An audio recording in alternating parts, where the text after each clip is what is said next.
Bonjour et bon dimanche 4 septembre, vous êtes sur Génération Télévision, voici le TV 168 de rentrée.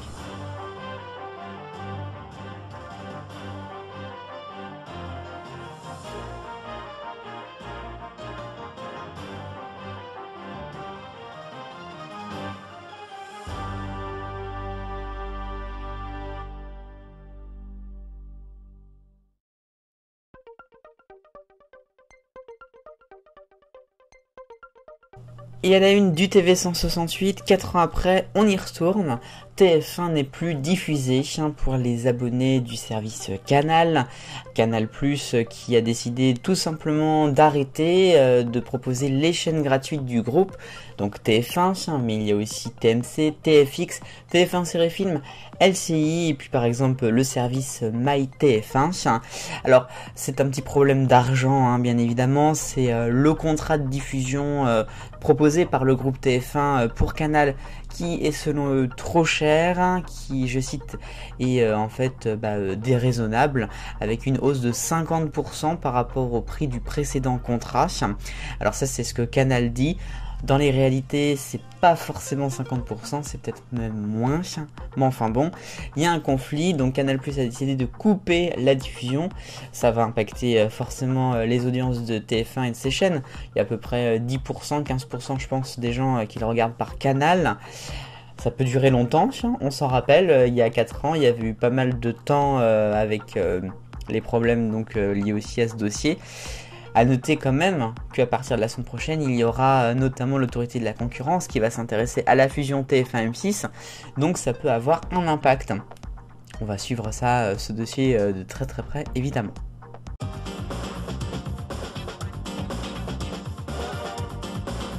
La question 168, alors croyez-vous au retour de Marc-Olivier Fogiel sur BFM TV? Vous avez été en majorité à répondre j'y crois beaucoup, mais attention, derrière il y a je ne regarde pas BFM TV, et bah oui comme moi, et puis après j'y crois moyen. La question de la semaine, vous le savez donc, Canal prive le groupe TF1 pour combien de temps? À vous de voter, le lien est dans la description.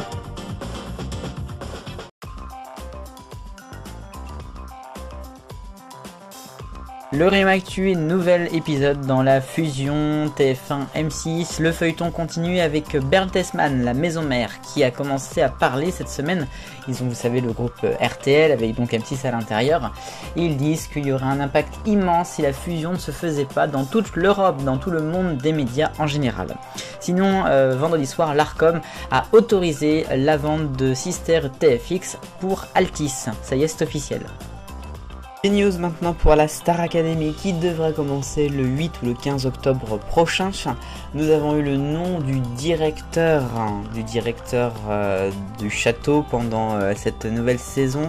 C'était dévoilé par TF1. C'est le fils de Jean-Jacques Goldman, Michael Goldman. Alors il n'est pas forcément très connu comme ça, mais il fait un label, My Major Company, et puis il a travaillé aussi pour Joss Donatan ou encore Grégoire. Et puis dernière information, François Hollande, oui l'ancien président de la République, va faire de la télévision et va faire un dessin animé. Dans une interview à Charente Libre, il a annoncé porter sa voix, mais aussi avec Julie Gaillet d'ailleurs, pour Silex and the City, qui sera diffusé sur Arte. C'est fait par le dessinateur Jules, donc voilà, on va voir maintenant comment ça va donner, mais ça peut être très très drôle.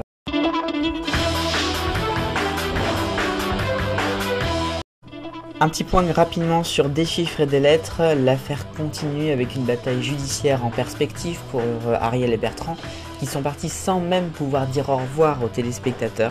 C'est vraiment honteux, vraiment honteux. Sinon on a le nom donc de ceux qui vont les remplacer. Pour les chiffres, Stéphane Cronier, un ancien champion, et Blandine Maire, une professeure pour les lettres. Rendez-vous le 17 septembre.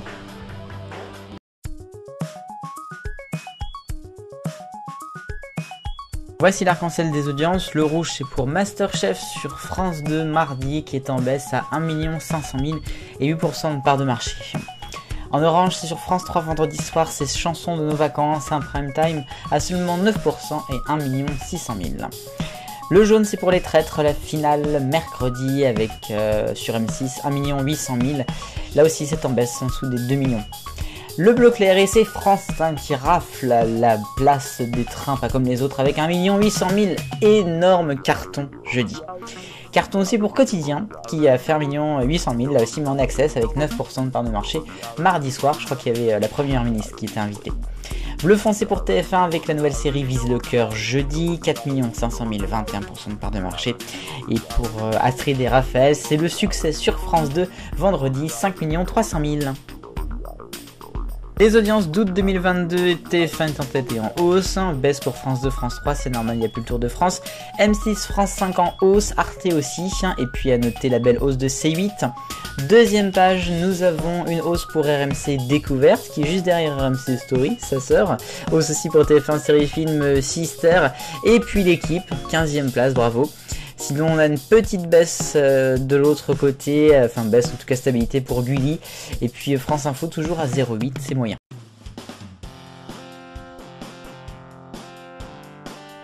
L'agenda, alors il sera pas complet, mais il y aura pas mal de choses. D'abord, ce lundi sur M6, c'est le retour d'Objectif Top Chef pour une saison 8 en access. Et en access sur W9, c'est la nouvelle télé-réalité des 50. Ça va donner. Après vendredi sur TF1, c'est le lancement de Danse avec les stars 2022, 12e saison s'il vous plaît. Et puis samedi soir sur M6, c'est la nouvelle émission d'Ophélie Meunier, Zone Évasion, qui sera désormais tous les samedis.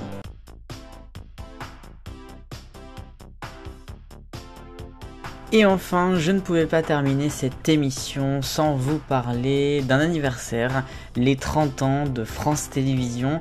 C'était il y a exactement 30 ans, le lundi 7 septembre 1992, Antenne 2 devenait France 2, FR3 France 3, et donc nous avions la création de ce groupe d'audiovisuel public, premier depuis la fin de l'ORTF en 1975.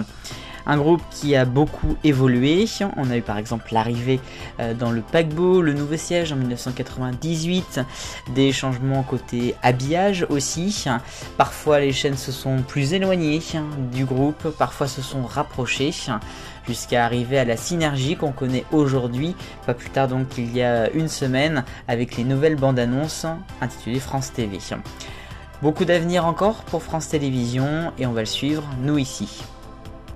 Voilà, c'est tout pour moi, j'espère que cette émission vous a plu, n'hésitez pas bien sûr à la commenter, je vous retrouve toute la semaine sur la chaîne et puis dimanche prochain pour un nouveau TV 168. Allez, vive le bonheur, on est tous des millions de copains, salut!